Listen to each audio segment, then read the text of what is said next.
are very welcome to Stories and Songs of Willy and Lilly. Now, for those of you who are wondering, I'm not Lilly. I'm not Willy. No. Willy and Lilly are two different sets of characters. First, it's two cousins, two 5-year-olds, having a serious conversation about the facts of life. A little girl and a little boy. The little girl says to the little boy, "You've got a Willy, and I've got a Lilly." But coincidentally, a few months ago, we got to hear that one of our friends, who's in the audience here, owns a couple of rabbits, a male and a female, also called Willy and Lilly. Which brings us to the subject of this show, erotic folk songs and folktales. Initially, our show was to be called Erotic Folk Songs and Folktales from Ireland and Beyond. We're sorry that we have done some research, but we haven't found much material from Ireland. So it's mostly going to be erotic stories and songs from beyond. Among my stories, there's going to be some initiation and educational stories from West Africa. There's going to be some humorous stories from Native American Indians in North America. And there's going to be some French stories from the Middle Ages. So I'm going to make you travel. And with the songs you're hearing, we'll be travelling slightly less further afield. Most of the songs are from England, which are all fairly heavily innuendo-based. And then some from Scotland, which are much less so and much more straightforward, matter of fact. On the tip. So, Penises didn't always grow at the bottom of men's bellies.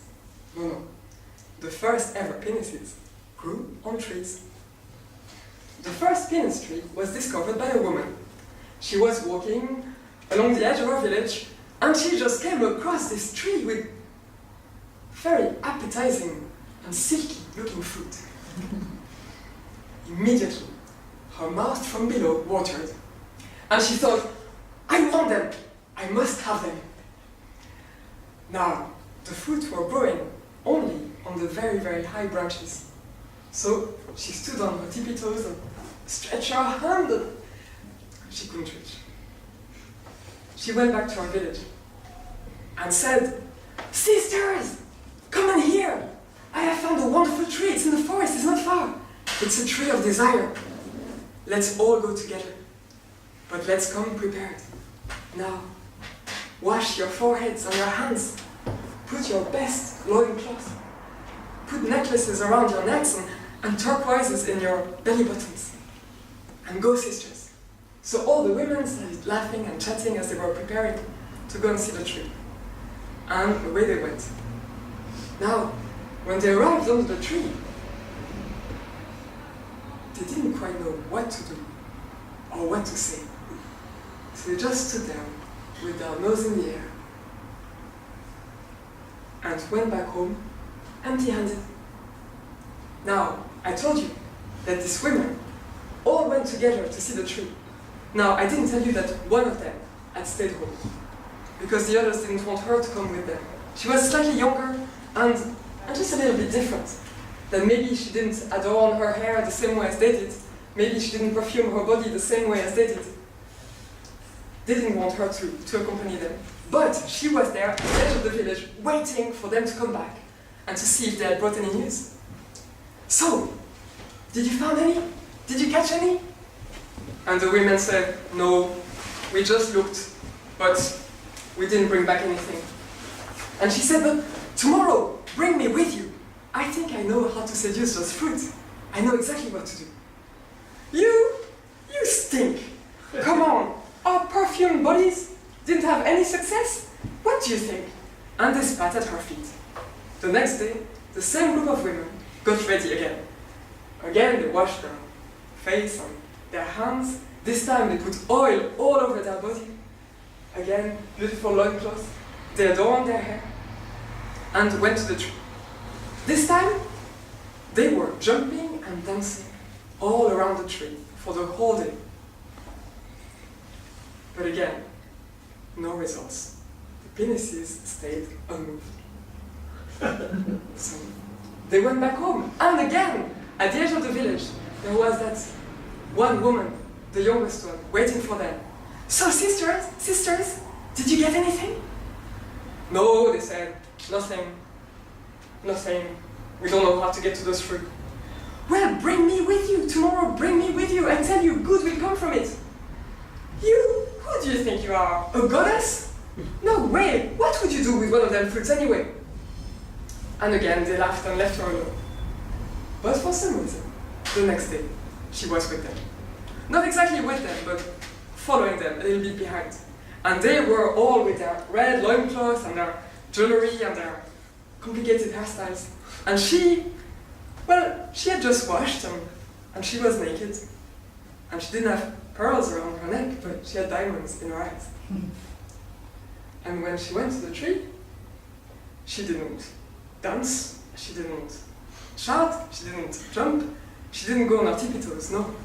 She just lay down in the shade, opened her legs slightly, closed her eyes, and sang a song. And it went like this.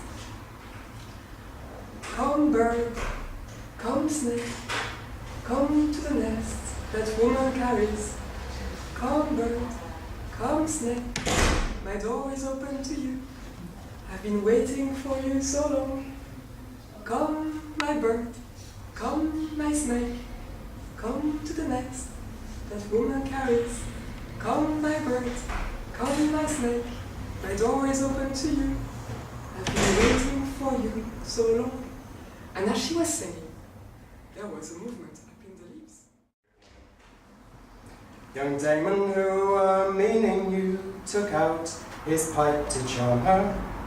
And while he strove in wanton love and sprightly aim to warn her, she begged the swain to play one strain in all the softest measure, whose killing sound will sweetly wound and make her die with pleasure. Eager to do't, he take the flute, and every accent traces. Love trickling through his fingers flew, and whispered melting graces. He played his part with wondrous art, expecting praises after. But she, instead of falling dead, burst out into a laughter. Taking the hint as Chloe meant, said he, my dear, be easy. I have a flute which, though 'tis mute, may play a tune to please thee. Then down he laid the charming maid. He found her kind and willing. He played again, and though each strain was silent, yet was killing. Fair Chloe soon approved the tune, and vowed he played divinely. Let's have it over again, said she, it goes exceeding finely. The flute is good, that's made of wood, and is I own the neatest. But nevertheless, I must confess, the silent flute's the sweetest.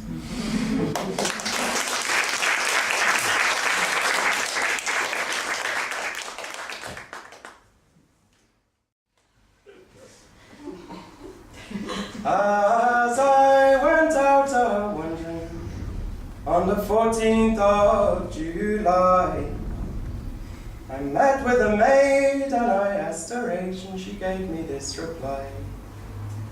I have a little meadow I've got for you in store, and it is only due I should tell you true, it never was mowed before.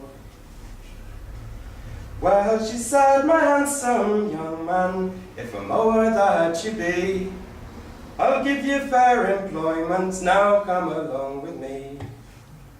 It was my good employment to wander up and down, and with my tearing scythe all to contrive to mow her meadow down. Well, my spirit had been undaunted, I stepped out on the ground, and with my tearing scythe I began to try to mow her meadowland. I mowed from 9 till dinner time, it was far beyond my skill. I was obliged to yield and to quit the field, while her grass was growing still. Well, the more she blamed and gave protest, this fair maid being so young, her little eyes they twinkled like to the rising sun. She said, I'll strive to sharpen your scythe, so set it here in my hand, and then perhaps you will return again to mow my meadowland.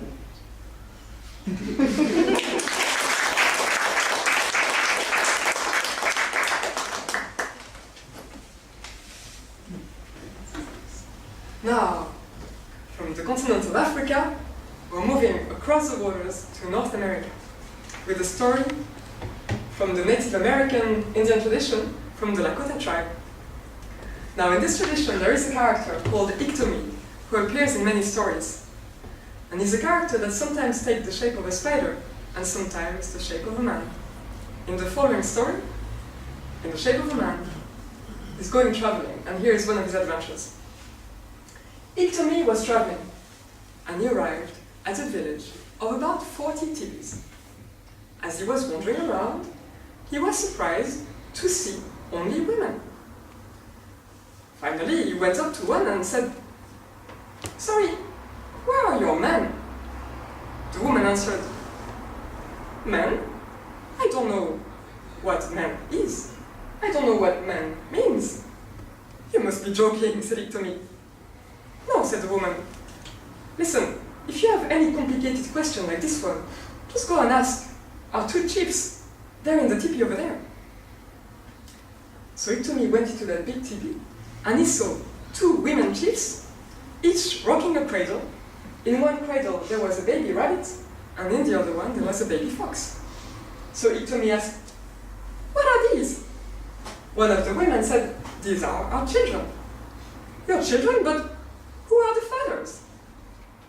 The chiefess answered, "Fathers? I don't know what father is.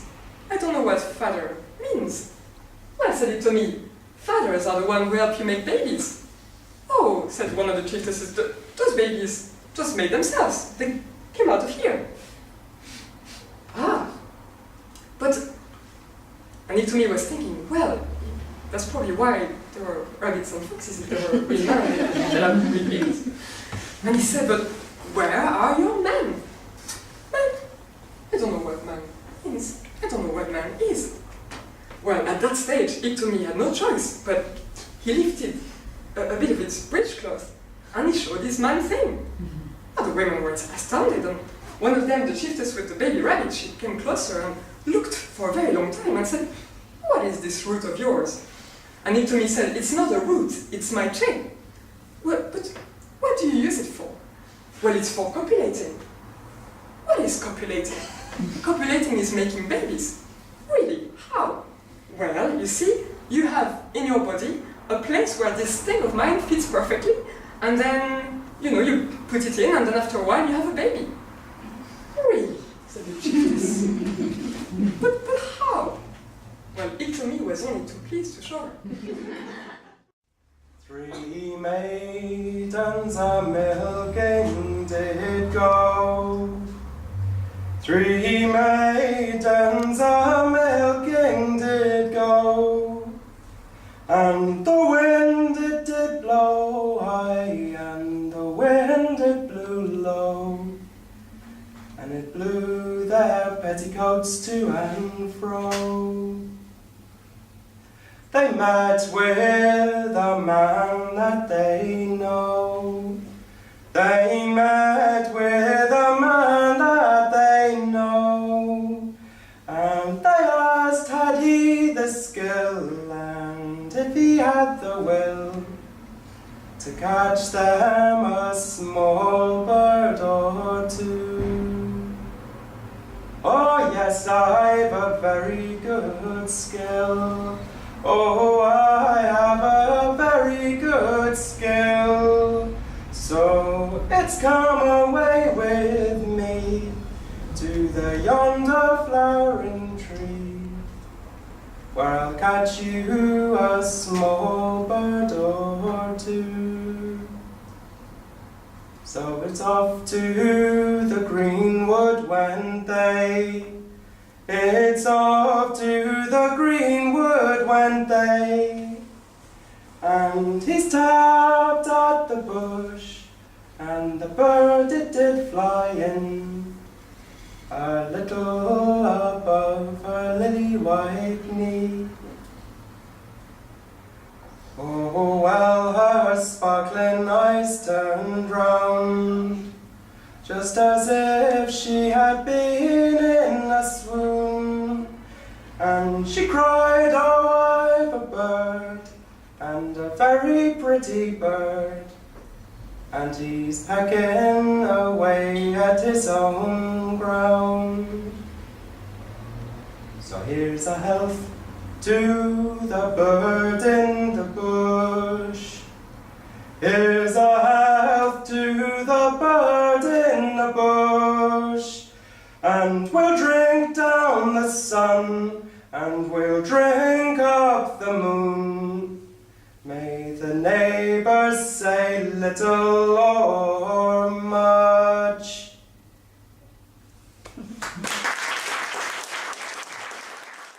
The next story is about a knight, a young knight. Oh, this young knight was passionate about knighthood and fighting, and that was the only thing he cared about, really. Which was a bit of a problem because he was very poor. He didn't have vineyards, possessions, cattle, no. He just had this desire for fighting and his skill and his courage. But unfortunately for him, at this particular time, all wars had stopped all over Europe. Tournaments had been forbidden, and you couldn't find anybody to fight a duel. So this knight was literally unemployed. So he found himself having to pawn his possessions, and his second pair of boots and his ermine-lined coat, and eventually he even pawned his equipment. He was drinking and eating his armor. And eventually, one day, there was an announcement made that a tournament was finally going to take place in Touraine. Oh, the knight was so excited, and again his dreams of glory and fighting came vividly rushing back to him. This is my chance. And he called his squire, Hughie, let us go to Touraine to fight the tournament. And Hughie said, without your armor? Oh no, said the knight, I forgot. Hughie, you always have good ideas for me.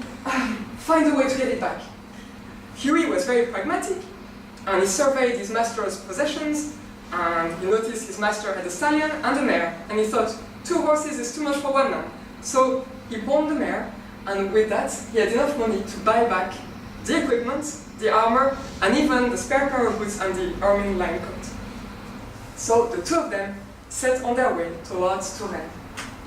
Now, Hughie was riding in front, and the knight was daydreaming a little bit further back. And Hughie spotted a wondrous sight. There were 3 young women bathing, completely naked, in a fountain. And he started riding towards them. The women, seeing this man riding towards them, immediately ducked their body in the water. But then they were amazed to see that the man wasn't actually riding towards them, but stopped under a tree where they had put all their clothing and their fine dresses of velvet and silk and embroidered with gold. Hughie had immediately spotted the monetary value of those goods. He had put them all at the back of his horse and was riding furiously away with them. And the women were panicked, and they spotted that other knight coming very slowly backwards, and they figured out this must be the master of that one, and they shouted, "Help! Help! Help!" Well, the knight wasn't so comfortable at the sight of the naked ladies, but he spotted his chance for being chivalrous, and so he went riding, and they said, "Listen, this horrible man has stolen our clothes, please get them back for us." And so he went riding towards Hughie, and he said, "Hughie, what have you done?" And Huey said, well, we are poor, we need money, so this is what I've done. I've just taken these clothes and we're going to sell them and we'll get rich. And the knight said, no good comes out of stolen property. We must give them back. So the knight took all the clothes, put them back on his own horse, and went riding towards the women. And Huey was shouting curses at him. You deserve to be poor! So the knight delivered the clothes back to the women and was too embarrassed to stay as they were coming out of the water to dress, so he turned back. And the women swiftly dressed, and as soon as they were clothes with at least one layer of clothes, they said, sisters, we must thank this man. He's obviously very poor, he could have sold our clothes, but instead he gave them back to us. So they called, Sir Knight, please, come back, come back. Well, the knight was red in the face, but he made his horse turn back and he went towards them. Knight, said the first one, you are very good to us. You could have kept our clothes, but instead you came back and gave them back, so we want to thank you. And to thank you, I will give you this gift. Wherever you go, you will be welcome with open arms. People will be only too happy to greet you, to host you, and to feed you. And the knight thought, well, that was a very nice thought, and he thanked her. In the merry month of May, when the boys were making hay, a handsome man stood up behind the barn. There he spied a pretty mare, and this to her he said, would you let me wind, you little ball of yarn? Why no, kind sir, said she, you're a stranger unto me. I'd say you have most other ladies charmed. Or no, my turtle dove, you're the only one that I love. Would you let me wind, you little ball of yarn? In the corner of the green, where he thought that they'd not be seen, he meant to do the fair maid no harm. And it came to his surprise when he looked into her eyes, and she let him wind a little ball of yarn. Well, it was 9 months to the day when he happened to stray the way. The lady had a baby in her arms. Ha, well now, my pretty miss, sure you never expected this, when you let me wind your little ball of yarn. So come all you fair young maidens, stand a message and take by me. Don't take your work so early in the morning, when the blackbird and the thrush are still singing all in the bush. Won't you keep your eye upon your ball of yarn? I put my hand on her knee, and she said, do you want to see?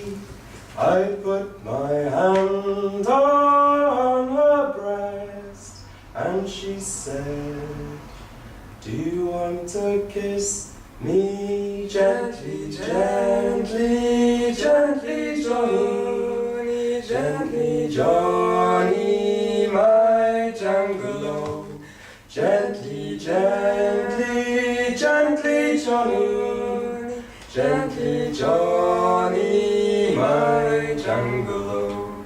Put my hand on her thigh, and she said, do you want to try? I put my hand on her belly, and she said, do you want to fill me gently, gently, gently, Johnny, gently, Johnny, my jungle, gently, gently, gently, Johnny, gently, Johnny, my jungle, gently, gently, gently, Johnny, gently, Johnny.